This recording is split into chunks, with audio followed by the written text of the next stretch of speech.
আল্লাহ কোরআনে প্রথমেই বলেছে যালিকাল কিতাব লা রাইবা ফিহি, যালিকাল কিতাব লা রাইবা ফিহি হুদাল লিন-নাস, নাকি কি হুদাল লিল মুত্তাকিন। এইখানেই তো আল্লাহ ক্যাপাসিটি করছে। আবু জেহেল কোরআন শরীফ শুনবে, আবু বকর কোরআন শরীফ শুনবে। আবু বকর হেদায়েত পাবে, কিন্তু আবু জেহেল পাবে না। বাংলাদেশের অধিকাংশ শ্রোতারা কার দল করতেছে? আবু বকরের দল করে না আবু জেহেলের দল করে? কোরআনের ওয়াজ শুনবে আর মানুষের আইন অনুযায়ী চলবে। সাধারণ মানুষকে নেতা বানাবে, বিশ্বনবীকে নেতার আসন দিবে না। আর আবু বকর শুধু কোরআন শুনবে না, কোরআনকে বাস্তবে আমল করবে। দুনিয়ার কাউকে নেতা মানে না, রাসূলকে নেতা হিসাবে নিজের জীবন পর্যন্ত কুরবানি দিবার চায়। ধরে নেওয়ার কথা ঠিক কি না? কথা বলে কেমন নেতা? একদিন বলেছিলেন যে গভীর রাত্রে তোমাকে নিয়ে আমি মক্কা থেকে মদিনায় হিজরত করব। এই কথা বলার কয়েক মাস পরে নেতা কর্মীর বাড়ির দরজায় আস্তে করে একটা ঠোকা মারছে, সঙ্গে সঙ্গে দরজা খুলে যায়। নেতা বলে, কর্মী আবু বকর, এই গভীর রাত্রে তোমার বাড়িতে আসতেছে, এটাকে তুমি আগে থেকেই জানো? আবু বকর বলে, ইয়া রাসূলুল্লাহ, কয়েক মাস আগে বলেছিলেন একদিন গভীর রাত্রে মক্কা থেকে মদিনায় হিজরত করা লাগবে, আমাকে আপনি সঙ্গে করে নিয়ে যাবেন।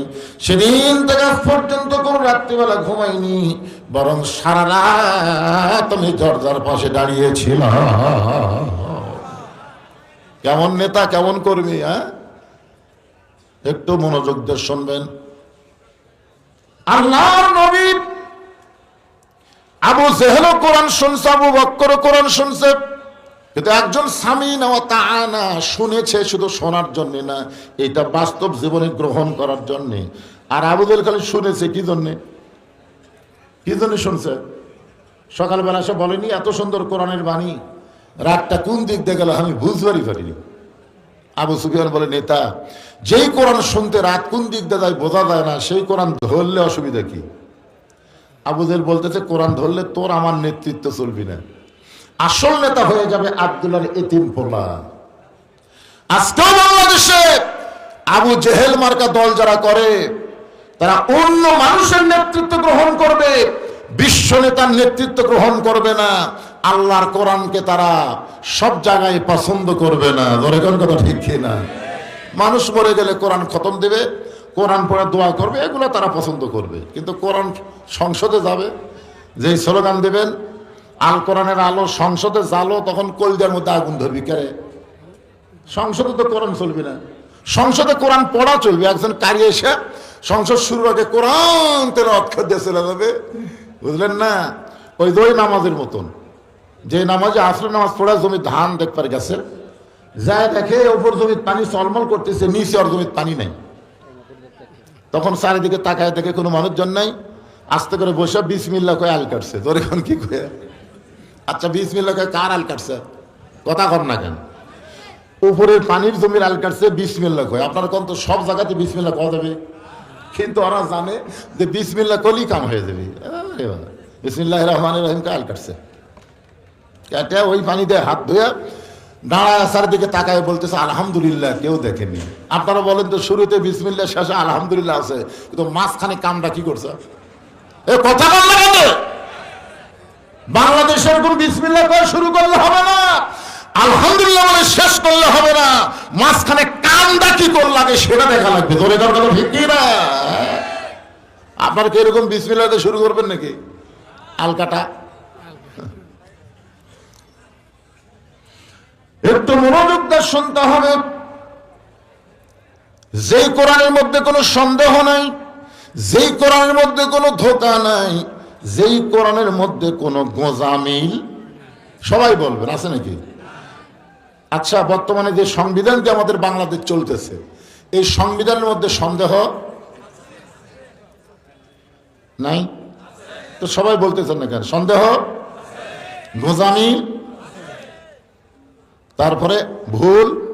মাশাআল্লাহ, আপনারা আগের দাঁত বললেন নাই 3 বার, আর পরেরটা বলছেন আছে। এখন কোনটাই আমাদেরকে হেদায়েতের বাণী মনে করব, সংবিধান না কোরআন? জোরে বললে কি ধরা খাবেন? ধরা খাওয়ার দিন শেষ। এখন ডাইরেক্টের বাংলাদেশ। জোরে কোন কথা ঠিক করে জোরে বলেন, একটু জোরে বলেন। এই জন্য আল্লাহ বললেন হুদাল্লিল মুত্তাকিন, পাইকারি হারে কোরআন সবাইকে হেদায়েত দেবে না, কেবলমাত্র মুত্তাকি বান্দাদেরকে এই কোরআন হেদায়েত দিবে। এখন মুত্তাকির ব্যাখ্যাও কিন্তু কোরআনে আছে, আছে না নাই? ইন্না আকরামাকুম ইনদাল্লাহি আতকাকুম, ওই ব্যক্তি সবচাইতে দামি হয় যার কলিজার ভিতরে আল্লাহর বেশি ভয়। এই বেশি ভয় অর্জন করতে গেলে দুনিয়ার অন্য কোনো খেয়াল করলে হবে না, কেবলমাত্র খেয়াল করতে হবে, একমাত্র খেয়াল করতে হবে কার? এখন আসেন সেই পবিত্র কোরআনের ছোট্ট একটা সূরা, নাম হলো কাউসার। জোরে বলেন, নাম কি? কাউসার কি? হাসর হবে তামার সানি, উম্মত বলবেন পানি পানি, হাসর হবে তামার সানি। তামার সানি বোঝেন আপনারা? হাসরে কিন্তু মাটি থাকবে না, তামা হবে, তামা। ওই তামার উপরে যখন সূর্যের তাপ পড়বি, এখন যত দূরে সূর্য আছে অত দূরে থাকবে না, সূর্য কত নিকট আসবে আপনারা জানেন না? তাহলে হাসর হবে তামার সানি, উম্মত বলবেন পানি পানি। সেই কঠিন দিনে নবী বিনে, সেই কঠিন দিনে নবী বিনে পানি দেওয়ার সাধ্য কারো নাই, সেই পানির নাম হলো কাউসার। তাফসীর কারকগণ বলেছেন যে হাউজে কাউসারের এক পেয়ালা, এরকম এক পেয়ালা পানি পান করে কেউ যদি জাহান্নামেও যায়, আল্লাহ জাহান্নামকেও জান্নাত বানাই দিবে। আরে দেখছেন এই পানির মধ্যে পাওয়ার কি রে?